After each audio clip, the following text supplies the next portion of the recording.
Unepic is an indie hit that surprisingly arrived on Wii U that offers a healthy dose of RPG action and Metroidvania gameplay. The game has actually been available since late 2011 on the PC, and now just over 2 years later it's resurfacing for a new audience to experience it. And what a better place than the home of many of the game's inspirations. While Unepic did frustrate and annoy me a handful of times with its hair-pulling old-school gameplay, I never put the controller down as I always wanted to see what I could discover next in the game's 200-room castle. Let's dungeon crawl our bit around this title and see what makes it worth your $10 purchase.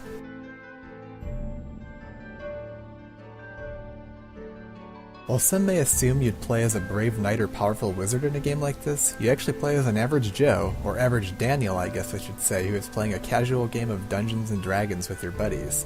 You get up to go pee when suddenly the lights go out. Confused, you take out your lighter, which you flick on to reveal you are in some kind of castle. In the castle you quickly meet this dark, shadowy character who is intent on possessing you. However, this angry spirit realizes he's unable to control your body or mind, and his only way out is if Daniel dies. You now begin your quest to explore this castle, where you will find out more about its history, as well as the strange shadowy character who is attempting to get you killed at every corner with bad advice. The conversations between Daniel and this character, who is eventually named Zera by Daniel, were one of my favorite parts of the game, as moments of it were genuinely funny. Despite the game being mostly parody, there is still a decent amount of original story that will unfold as you progress through the castle. The constant references kind of put it in the back of my mind though, as it's not really that memorable for me. The references were hit or miss with me, with sometimes making me chuckle like a reference to Ace Ventura when nature calls, while others, such as the overused "it's a trap" joke, were more annoying to hear than funny. They are not subtle at all either with these references, with many actual characters from movies, TV shows, and games actually showing up on screen for their joke. Some may think it's a negative going to that level, but I actually found it quite amusing and surprising how far they went with the jokes, even if I didn't always like them. I should note that I was playing the Wii U version of the game, which is supposedly considerably toned down in language and sexual references compared to the PC version. I still was surprised to see some of the content that Nintendo is okay with though, since they can be very strict sometimes with what they allow in their eShop.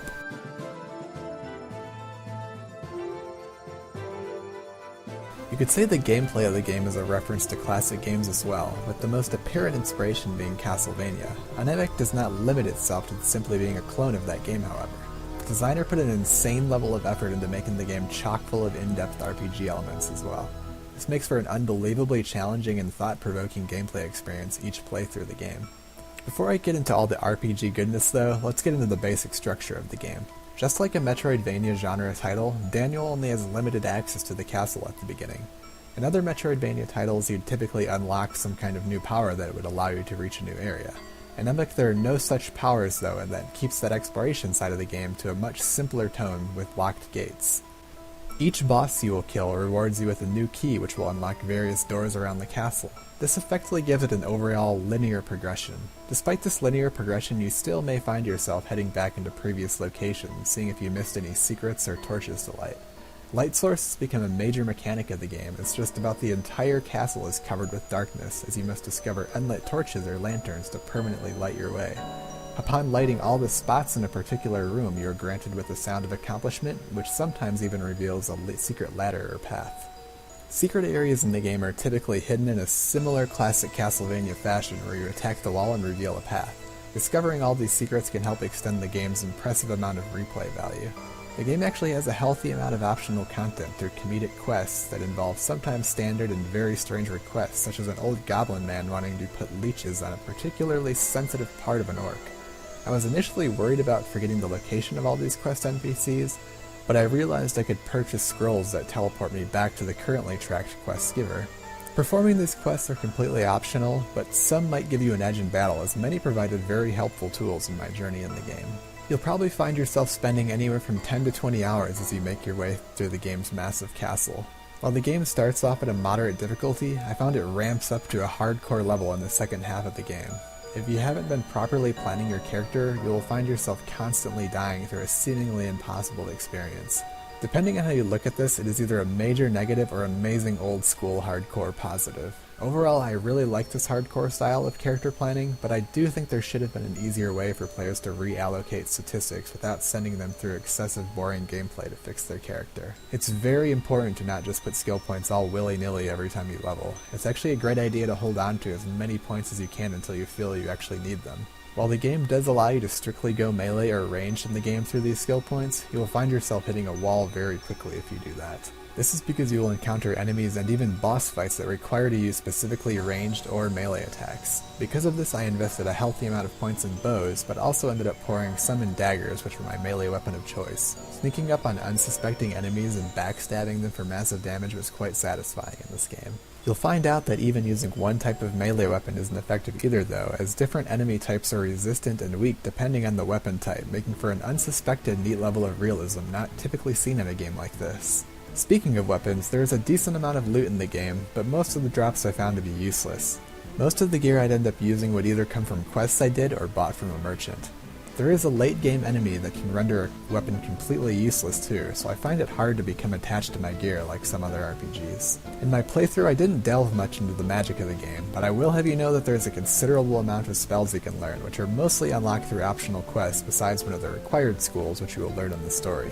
There's also a potion skill that I didn't put many points into, but I can see it being very helpful as there are many high-level potions that you can concoct later on through the various drops you get off enemies. Besides the overall dungeon exploration of the game, the boss fights were probably my second favorite aspect of it. They are all massive and most of them present a hardcore challenge, with a few of them having abilities that will kill you in one hit. Without spoiling it, I have to say there is a boss towards the middle of the game that is a very frustrating and annoying mechanic that will really require you to plan before you fight him. The designer really thought outside the box with some of these fights, which will make me remember the fights for some time to come. The game actually sports 3 endings, giving it some potential replay value for players. I'm not sure if the event I played at the end is in all 3 playthroughs, but it certainly was a unique experience compared to the rest of the game, which I will not spoil.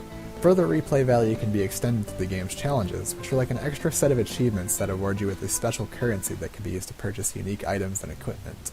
Before we move on, I should mention the Wii U version has some perks that some users may prefer over the PC version. The developer did an amazing job making use of the Wii U gamepad, allowing users to set up several touch buttons and hotkeys for easy use of weapons, items, and spells. The gamepad also keeps track of your quests as well as essence count, which is important to know if you decide you want to build a spell-casting character, as essences are necessary for casting spells. It's the same as many other Wii U titles, Unepic also features off-screen play on the gamepad, which is nice. These new features make the game a lot easier to grasp and control compared to the PC version for those who are used to console gaming.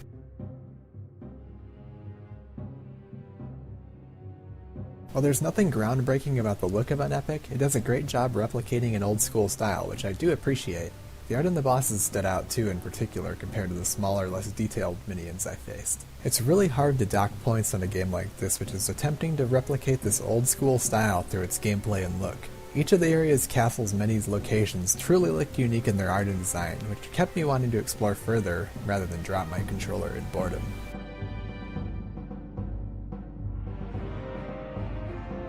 The music composed for the game was very fitting for each environment I found myself exploring. I loved this aspect as it was something that Castlevania games always managed to perfectly capture as well, with each area's unique fitting music track.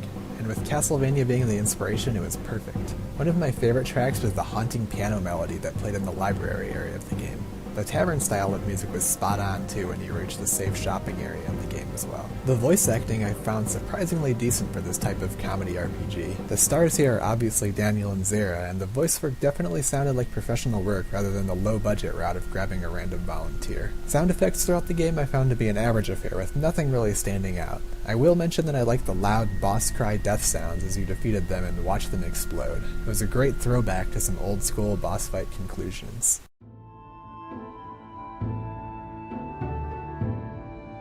Unepic hit the bullseye when it comes to replicating old-school gameplay, and hit it once again with its in-depth RPG elements. It's vital that you're up for a challenge when approaching this game, as even on the game's medium difficulty, I reached nail-biting frustration levels several times. If you're up for this challenge, I have a lot of confidence that you'll enjoy this game though. Only a few things are holding it back, such as some of its quests, which while I appreciate as extra optional content, they are occasionally somewhat boring and standard quest designs, with a little comedy attached to them. That isn't to say that all of the quests are bad though. The comedy of the game will definitely be hit or miss, with players potentially getting annoyed with some of the references after a while. One other minor disappointment from you is the lack of multiplayer, which is actually current in development on the PC version. Hopefully we can see this implemented in the future through a patch. I was easily able to look past these minor negatives and had a great time with the game thanks to its thoughtfully crafted massive castle to explore. You can tell a lot of thought went into each room's design in terms of puzzles, secrets, and enemy placement. To top off the in-depth RPG elements and exploration, we have the game's boss fights, which truly have some unique designs mixed in them.